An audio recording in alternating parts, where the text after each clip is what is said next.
Bonjour à tous et bienvenue au 5 Info du Real Madrid. Aujourd'hui, c'est jour de match. Le Real Madrid se déplace sur les terrains d'Osasuna. Donc dans cette vidéo, elle sera dédiée à l'avant-match entre le Real et Osasuna. On va décortiquer un peu les caractéristiques de cette équipe d'Osasuna. Plutôt en fin de vidéo. Sur ce début de vidéo, je vais revenir un peu faire le point sur Vinicius par rapport à son contrat. Pour ceux qui n'ont pas vu ma dernière vidéo où on va dire j'en parle un peu plus, je vous invite à aller la regarder. Ensuite, on va parler de Carlo Ancelotti qui a battu un record. On va aussi parler de la conférence de presse d'Ancelotti, mixée avec quelques informations données par les journaux espagnols. Voilà, je ne vais pas revenir sur la conférence de presse en elle-même parce que je trouve que c'est un peu bourratif. Et voilà, on commence. Déjà, juste avant de commencer, pour ceux qui like, en tout cas, merci. Et les vidéos sont de plus en plus vues et il y a de plus en plus d'abonnés. En tout cas, merci à ceux qui s'abonnent. Donc, Vinicius, on sait qu'il y a des intérêts de l'Arabie Saoudite à le recruter. Et on pose sur la table 1 milliard réparti sur 5 ans, c'est-à-dire 200 millions d'euros par an. À savoir qu'on se demandait pourquoi Vinicius voulait aussi renouveler son contrat. Apparemment, il voudrait un salaire supérieur et à la hauteur de son statut de vainqueur de The Best. On peut même dire de son statut de Ballon d'Or, même s'il n'a pas reçu. Donc, il demanderait apparemment au Real, selon l'ACER, 25 millions d'euros net comme salaire annuel. Les agents apparemment de Vinicius lui ont proposé de signer avec l'Arabie Saoudite en 2023. Donc l'histoire entre Vinicius et l'Arabie Saoudite date de pas aujourd'hui. Donc ça remonte déjà à un petit moment. Et juste pour info, les représentants de Vinicius, ils sont au nombre de 3, dont le père de Vinicius qui figure comme son agent. Donc voilà, donc comme je vous l'ai dit, n'hésitez pas à regarder ma dernière vidéo pour avoir plus d'infos concernant cela. Donc Carlo Ancelotti a battu un record, c'est l'entraîneur. Bon, il était quand même joueur aussi avant, mais c'est l'entraîneur du Real Madrid qui a joué le plus de matchs, enfin qui a coaché le plus de matchs en Ligue des Champions. Il en a coaché 72.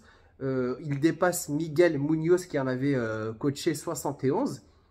Il en avait fait 71 sur 13 saisons, alors que Ancelotti, c'est sur 6 saisons. Sachant que sur ces 72 matchs coachés, il y a 51 victoires et 3 titres de Ligue des Champions. Et Miguel Munoz en avait gagné 2.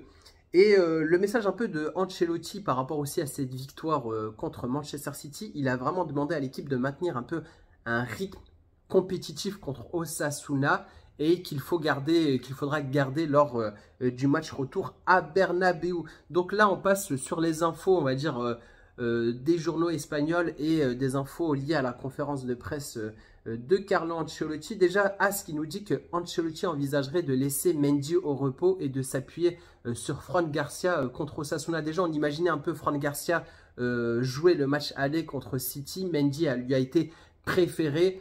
Donc, pourquoi pas mettre Garcia qui a fait quand même du bon travail et qui est vraiment sur une pente vraiment très ascendante, qui se développe très bien et qui prend vraiment pas mal de marques offensivement avec Vinicius, avec les attaquants. Du coup, voilà, je pense que c'est un bon choix de laisser reposer Mendy et de mettre Fran Garcia contre Osasuna pour lui donner aussi un peu plus de temps de jeu. Donc, selon Marca, apparemment, Dani Ceballos est devenu le leader du vestiaire aux côtés de Luka Modric et Valverde. Donc apparemment la responsabilité du vestiaire reposerait un peu sur ces 3 joueurs cadres du Real.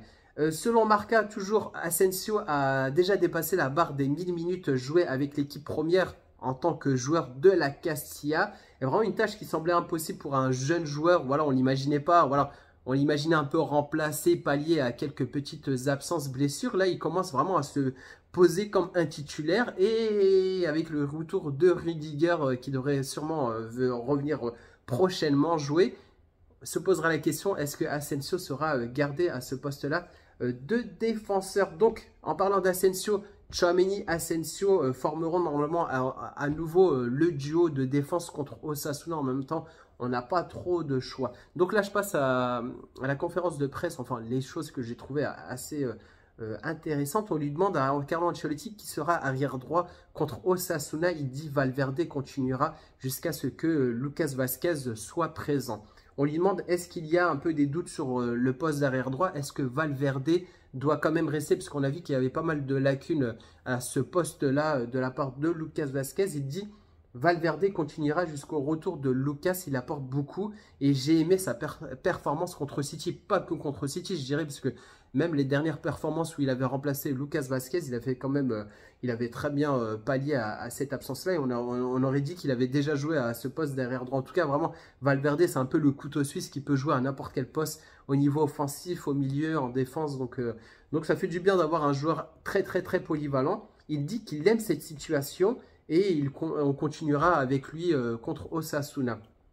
J'avais même eu des déclarations aussi de Valverde qui disait qu'il avait vraiment très apprécié ce poste d'arrière droit. Et je pense qu'il l'apprécie vraiment parce qu'on sent que Valverde, il a quand même un gros volume de jeu. Et le fait aussi d'être un peu derrière et de ne pas avoir aussi cette pression au niveau du milieu de terrain, ça lui laisse, on va dire, un peu plus de temps de poser un peu son jeu, de monter. En tout cas, je pense qu'il apprécie vraiment ce côté-là un peu, on va dire, où tu as un peu moins de pression au niveau de la défense, enfin au niveau de ce poste d'arrière droit.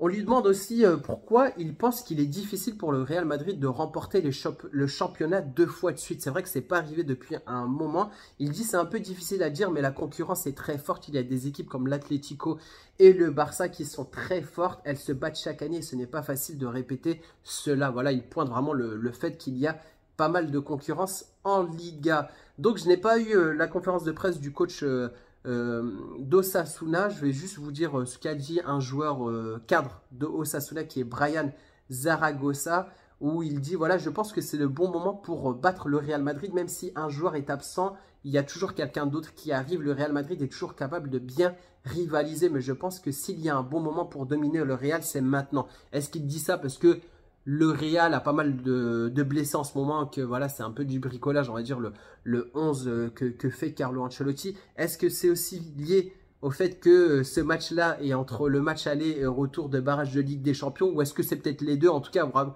il a un peu raison, puisque vraiment, s'il y a un moment où tu dois jouer contre le Real Madrid, c'est toujours dans ces matchs, on va dire, un peu piège de Liga, qui sont situés entre le match aller et le match retour de Ligue des Champions, encore plus avec tous les blessés qu'on a au Real Madrid. Il ajoute encore, le Real a des grands joueurs, mais je dirais que Vinicius est une référence. J'aime sa façon de jouer, je le regarde, j'essaie de prendre des choses de lui. Je peux aussi parler de Mbappé, ce sont deux grands joueurs, même si mon profil est plus que celui de Vinicius. Donc voilà, on voit qu'il est quand même assez fan de Vinicius, donc peut-être qu'il lui demandera son maillot en fin de match.